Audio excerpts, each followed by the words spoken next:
By the time he was just 22, A.Y. McDonald had already lived quite a life. Born in 1834 in Glasgow, Scotland, A.Y. McDonald was the son of John and Martha Young McDonald.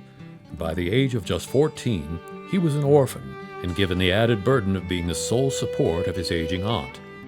To make ends meet, he found a job apprenticing in a local plumbing shop, and it was that opportunity that would eventually impact the lives of thousands.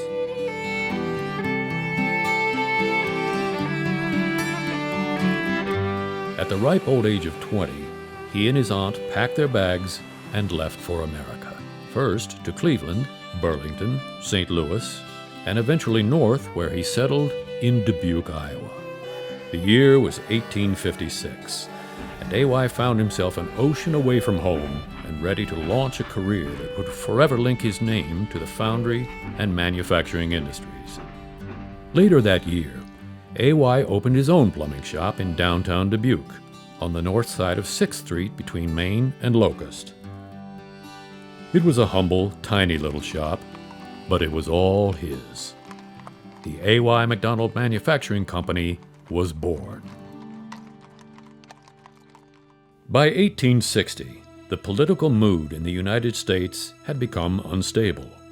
That same November, A.Y. would receive his official U.S. citizenship. A mere 6 months later, he would put business dreams aside to respond to Lincoln's call for volunteers for the Union Army.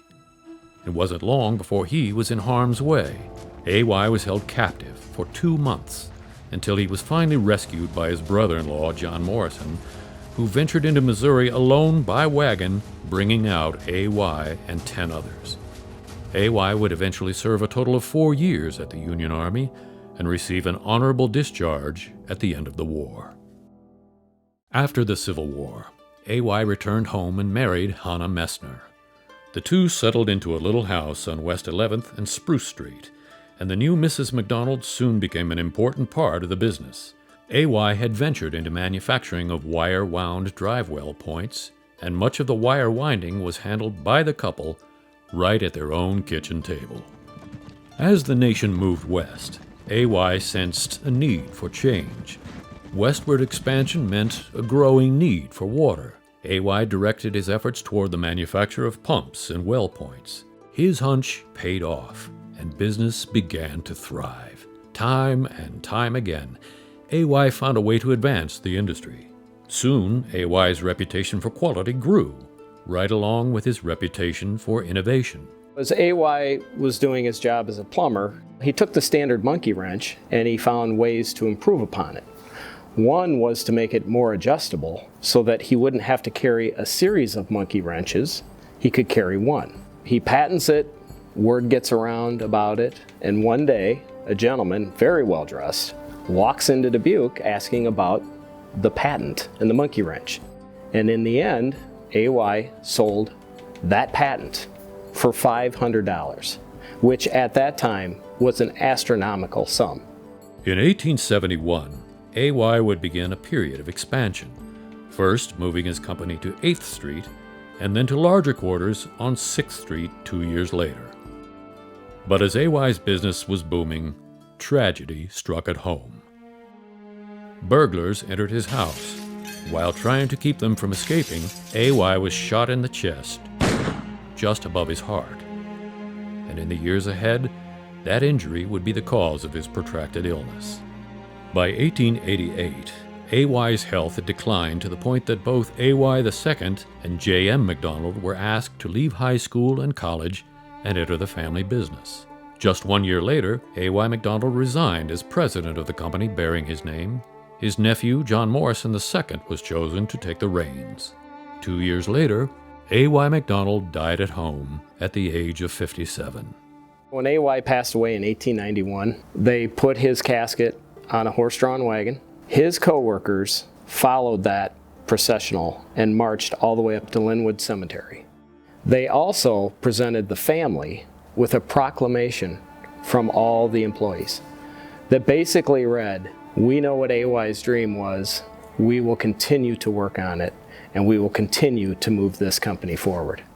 Starting in a tiny plumbing shop an ocean away, A.Y. McDonald had come to be much more than just a successful businessman. He had come to embody the spirit of the American dream.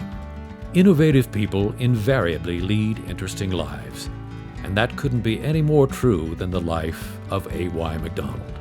The A.Y. McDonald Manufacturing Company has continued to be a family-run business, passing from generation to generation, carrying forward the core values that A.Y. himself laid down, and all embodied in his simple motto, "We will make good products and sell them honestly." A.Y. McDonald Manufacturing Company is a family business. It's been around for 165 years. The secret to our success has always been the people. Different products have come and gone, but the thing that has been constant has been the people who come to work here, spend a career, and retire. The most important thing in our organization isn't the four walls, isn't the machines, isn't the foundry, isn't the factory.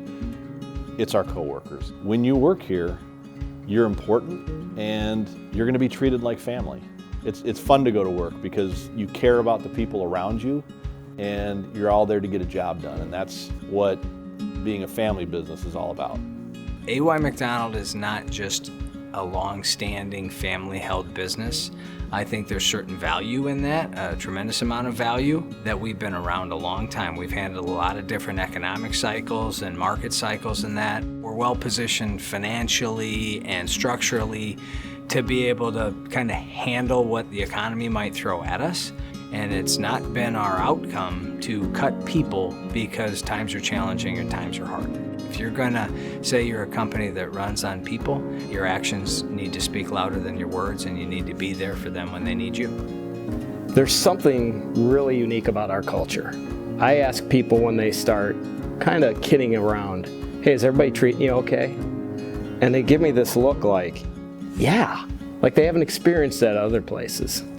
And I'm never afraid to ask that question because I know how my coworkers treat new people who start at this company. They want to make sure that new person gets off to a great start and has a successful career at A.Y. McDonald. I can pretty much go to anybody at any time with questions, whether they be in management or somebody who just started, and if you ask a question, somebody's going to try to help you, get you the information. Either if they don't know it, they'll find somebody who does. When I started, I didn't know nothing about CNCs or anything, and here I am setting them up. I didn't think I'd ever be in this position either, but it's possible. They do a lot of things to try to make this not so scary. They're more than willing to help you instead. Everybody help me. Even if they don't even know you. That's just the atmosphere here. They treat you like your family, and it's not an act, it's genuine. It goes bigger than a family. It goes way bigger than that. A group of the guys were over a few months ago helping another guy re-roof his whole house. You don't get that anywhere else. Even family don't do that. You know, when you call your cousin, "Man, I need help moving," he might call you back and say, "I know I said I'd help you Saturday, but I can't. I gotta cancel." Man, these guys are not canceling on you. They're showing up and they're gonna help you. It's being able to count on people and do their job well, you know, and even when times don't go well and you need to fight through some challenges and whatnot, boy, if you've got a good team working with you, those things aren't all that hard to accomplish. From day one, everybody, whether it was a guy that's been here a year or 25 years, is willing to help me if they knew. And the camaraderie is second to none. I've gained a lot of friendships, and I've gained a lot of tight bonds with a lot of people here. So much joy here, and just people are happy. My wife even asked me, she's like, "Do you ever have a bad day at work?" No. We have a number of sayings at A.Y. McDonald, and one of my favorites is, "The customer is the boss." I love it because it's so simple. The boss, our customer, hires and fires. We've got one person we got to make happy. They call us, they have a problem, we fix it. And we fix it like our job depends on it. Customer is the boss. So what that means for us in our training is if the customer wants something, needs something, and we do our best to go over and beyond what typical customer service teams might do, we take that very seriously. The most important customer is the one you're right in front of. The most important customer is the one you're on the phone with, or the one that's emailing you, or the one that's needing something from you in that particular moment. They're the most important customer, and they're your boss.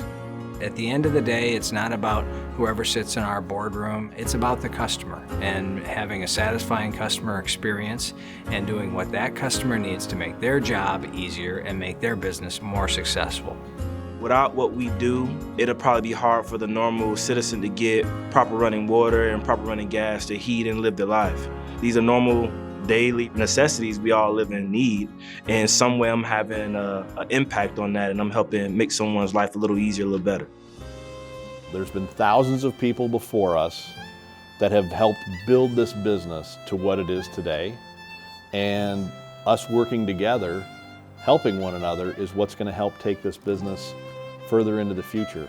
We're very fortunate as a business to be around for as long as we have. Over 165 years. My great-great-grandfather, A.Y. McDonald, took something from a one-man shop all the way up to something where hundreds of people work there. My family, people before me, co-workers before me, have led our company up to this point today. We manage this business like we're going to be around forever, and we will continue to move this company forward.